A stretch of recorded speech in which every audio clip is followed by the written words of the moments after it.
From Storm Tracker 6, this is Forecast First, sponsored by Auto Owners Insurance. Simple human sense. Well, we had a beautiful day today across the area. Even though we had a little bit of some breezy conditions across the area, we also saw our temperatures into the 50s. We're looking at 51 degrees in Lansing and Grand Ledge, 51 in Jackson, and 49 degrees down in Hillsdale. Satellite and radar is showing that we are having some clouds moving in. Other than that, we're going to continue to see pretty nice conditions for tonight as temperatures fall back down into the 30s. And as we head into the day tomorrow, we'll stick in the 30s, but temperatures will be on the warming trend. All the details coming up in just a little bit. 6 News at 5:30 starts right now.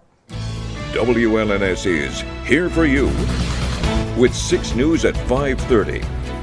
Thanks for joining us this evening. I'm Siobhan Klepper. We have a lot of news to cover, so let's hit that clock. A Michigan business owner has just been sentenced to jail for shooting a teenager who he says was shoplifting.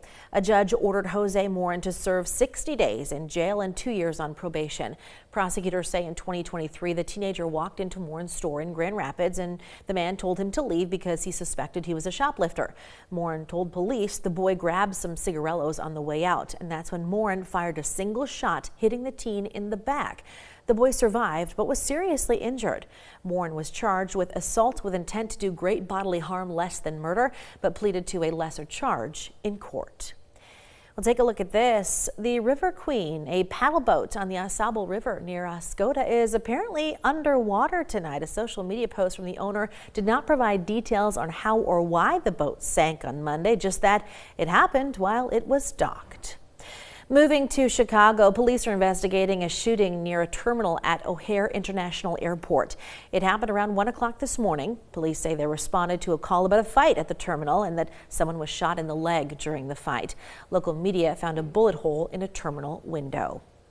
An incredible story of survival coming out of western Indiana tonight. A woman was found alive after having been trapped in her car for 6 days.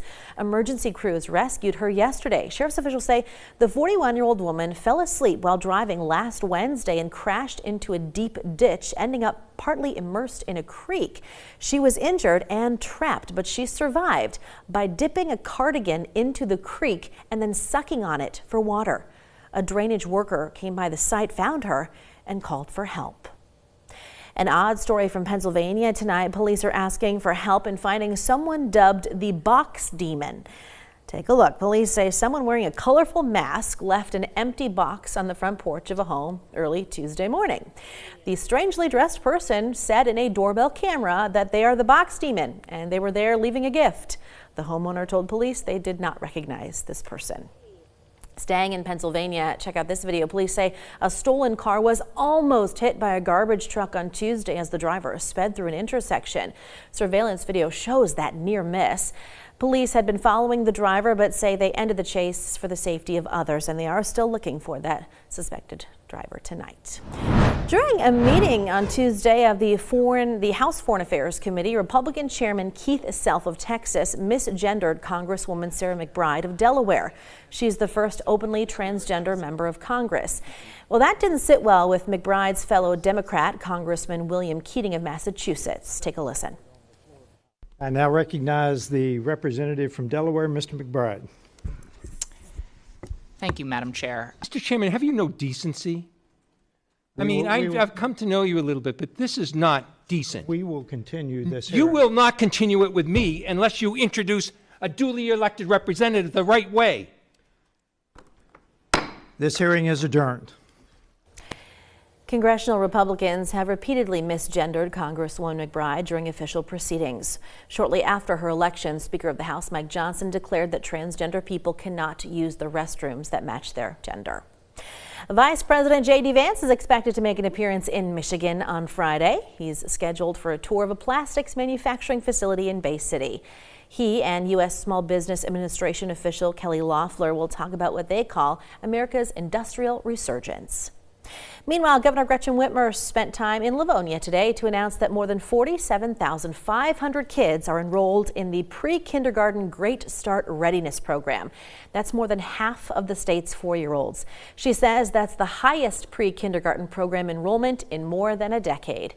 Whitmer first proposed making pre-K education free for every child in Michigan 2 years ago. She says enrollment jumped 24% in that amount of time.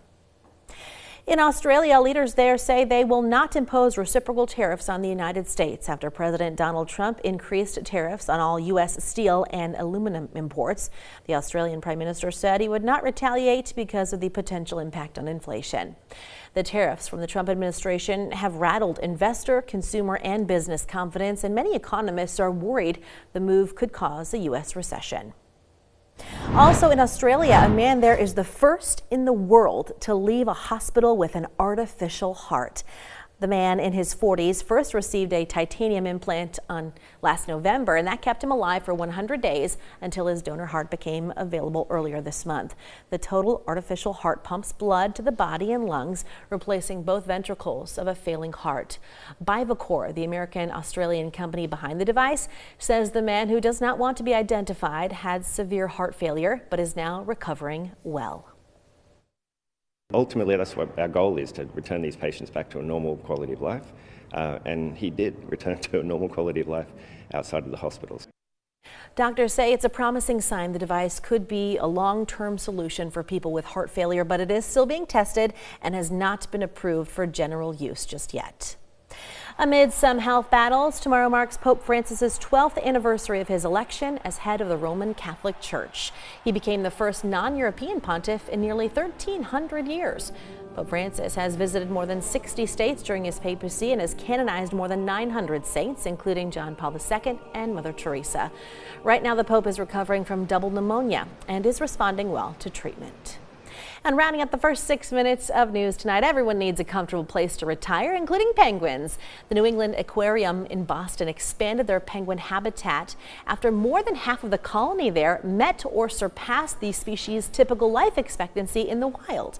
African penguins typically live 10 to 15 years in the wild, so now 6 older penguins have a new habitat that's designed for birds experiencing medical conditions in their older age. So 10 to 15 years in the wild, and these penguins, the older ones, they range from 31 to 36, so they're doing really well there at the aquarium. And I love that the aquarium decided to say, hey, we need to give them their own space. Yeah. I love that. It's just pretty cool and pretty neat to see that for those animals. Absolutely. They're living comfortably. Yeah, and we're going to be living comfortably here as our weather continues to get a little bit warmer. We do have rain in the forecast and the chance for a rumble of thunder. I'll have that in just a little bit. All right, right after the break, and then later here